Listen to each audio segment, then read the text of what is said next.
இங்க பாத்தியாக்கா கூத்த? உன் மாமியா அவங்க மகன் பேரன் பிள்ளைகளுக்கெல்லாம் சாப்பாடு ஊட்டிக்கிட்டு இருக்காங்க. ஏக்கா என்னாச்சு? இவர் ஏன் இப்படி இருக்காரு? எப்படி இருக்காரு? சின்ன பசங்க எல்லாம் லீவ்ல பாட்டி வீட்டுக்கு போனா சந்தோஷமா இருப்பாங்கல்ல, அப்படி இருக்காரு. சந்தோஷமா இருந்தா இருந்துட்டு போட்டுமே. இப்ப என்ன உனக்கு கஷ்டமா இருக்கா? சின்ன பசங்களுக்கு எந்த கவலையும் இருக்காது, எதை பத்தியும் யோசிக்காம சந்தோஷமா இருக்கலாம். ஆனா இவருக்கு அப்படியா? கவலைப்படுறதுக்கு 1000 விஷயம் இருக்கு. சார நினைச்சு உனக்கு பொறாமக்கா? ஆமாடி, பொறாமதான். ராதிகாவை பத்தி இவர் கொஞ்சம் கூட யோசிக்கவே மாட்டாரா? ராதியா பத்தி என்ன யோசிக்கணும் அவரு? இவரோட வைஃப் அவங்க. இவரை பாக்குறதுக்கு இவங்க எல்லாம் அலோவே பண்ண மாட்டேங்கிறாங்க. பாவம் அவங்க வந்து வந்து திட்டு வாங்கிட்டு திரும்ப போறாங்க. பாவம் அந்த குழந்தை மயு. இவர் ஹாஸ்பிட்டல்ல அட்மிட் ஆனதுல இருந்து அவ வந்து பாக்குறதுக்கு கூட பயப்படுறா. அவங்க வீடு காலி பண்ற அளவுக்கு போயிட்டாங்க. அத பத்தி இவருக்கு எந்த கவலையும் இல்ல. நல்ல ஜாலியா அவங்க அம்மா கூட டைம் ஸ்பெண்ட் பண்ணிட்டு இருக்காரு. அக்கா சாரு அம்மா பிள்ளைக்கா? எழில கூட தான் அம்மா புள்ள, அதுக்காக இப்படியா இருக்கான்? அவன் குடும்பத்தையும் பாத்துக்கிறான்ல. அம்மாவுக்கு எவ்வளவு முக்கியத்துவம் கொடுக்கணும், அவன் வைஃபுக்கு எவ்வளவு முக்கியத்துவம் கொடுக்கணும்னு அவன் நல்லா தெரிஞ்சு வச்சிருக்கான். அவர் பையனுக்கு தெரிஞ்சது அவருக்கு எப்படி தெரியாம போச்சு? எழில் தம்பி வேறக்கா. ஆனா அவரால எப்படி இப்படி எல்லாம் இருக்க முடியுதுன்னு எனக்கு ஆச்சரியமா இருக்கு. அவருன்னு இல்ல, அந்த 4 பேர் கூட்டணியா இருக்காங்கல்ல, அவங்கள பார்த்தாலே எனக்கு ஆச்சரியமா தான் இருக்கு. எந்த கூட்டணி ஆண்டி? அதான் இனியா, செழியன், என் அத்தை, அவரு, அவங்கள பத்தி தான் சொல்றேன். நீ எனக்கு பிள்ளையே இல்லைன்னு அத்தை சொல்லிருக்காங்க.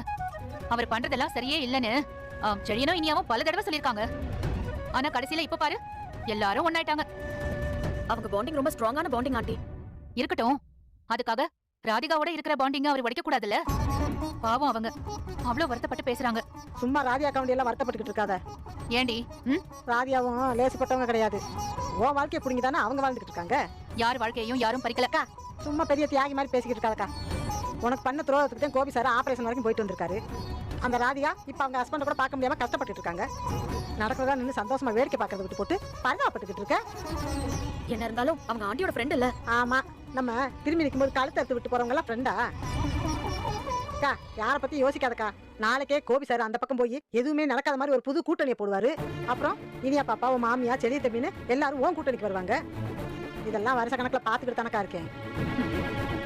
ஆண்டி, எனக்கு ஒரு டவுட். என்ன? அங்கிள் கூடவே இருந்திருந்து செடியும் அங்கிள் மாதிரி ஆயிடுவானோ?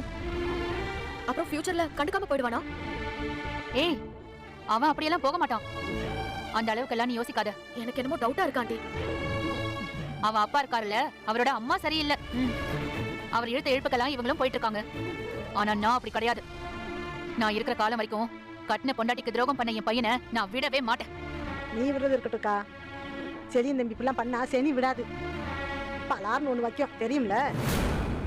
அன்னைக்குதான் வச்சுச்சே, என்னாலேயே மறக்க முடியல. செடியும் தம்பி எப்படி மறக்கும்? இத பாரு ஜெனி, நீ சீரியஸா கேட்டியா விளையாட்டுக்கு கேட்டியான்னு எனக்கு தெரியாது. ஆனா உன் லைஃப்ல அப்படி எதுவும் நடக்காது. நீ கவலைப்படாத, சரியா?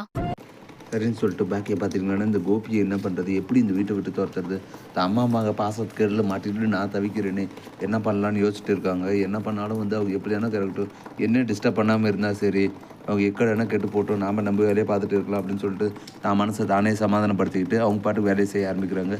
இதோட எனக்கான எபிசோட் வந்து முடியுது. அடுத்து என்னென்னலாம் அப்டேட் நடக்குதுன்றது அடுத்தடுத்த வீடியோவில் அப்டேட் பண்ணுறேன். மேலே இது பண்ணுற வீடியோக்களை தொடர்ந்து பார்க்க மறக்காம நம்ம சேனலை சப்ஸ்கிரைப் பண்ணுறது கூட பெல் பட்டன் அழுத்துங்க. அப்போ தான் நான் போடுற ஒவ்வொரு வீடியோ உங்களுக்கு நோட்டிஃபிகேஷன் வரும். தேங்க்யூ.